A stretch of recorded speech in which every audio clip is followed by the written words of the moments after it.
Pour connaître la composition de l'air que nous respirons, on fait l'expérience suivante. 2 éprouvettes graduées, à gauche et à droite. Dans la première, à gauche, nous avons mis de l'air, tout simplement. 100 ml d'air, comme on peut le voir ici. 100 ml d'air. Si on se met bien en face.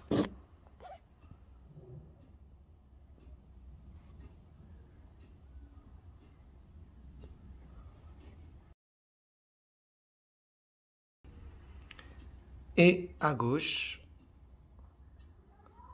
la même expérience, cette fois-ci avec rempli de dioxygène. Je me suis servi de la bouteille de dioxygène que nous avons ici.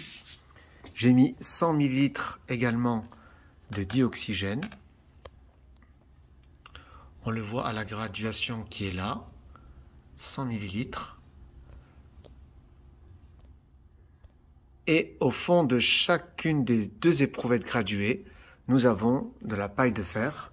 Donc ici, j'ai mis de la paille de fer tout en haut en même quantité. Et nous allons maintenant laisser réagir plusieurs jours et voir le résultat. 5 jours se sont écoulés. Le résultat, nous avions mis 100 ml d'air et 100 ml de dioxygène. On voit qu'il y a eu consommation d'une quantité d'air. Et si on regarde de plus près,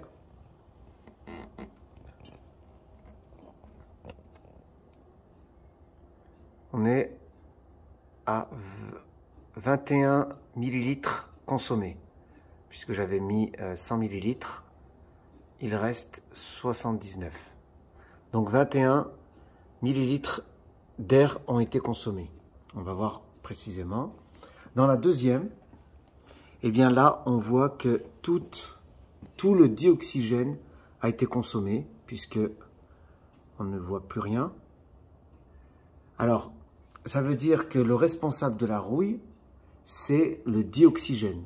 Ça veut dire que les 21 ml qui ont été consommés à gauche correspondent à du dioxygène. Alors, ça veut dire que normalement, on devrait avoir de la rouille nettement plus prononcée à droite avec le dioxygène pur qu'à gauche. Alors, regardons de plus près. Ici, on voit des traces rouille qui indiquent la présence de rouille par-dessus. Et quand on regarde à droite, alors là, c'est nettement plus prononcé puisque on voit de cette couleur rouille caractéristique bien plus prononcée à droite, car il y a eu beaucoup plus de rouille du fait qu'il y ait eu uniquement du dioxygène pur. Voilà.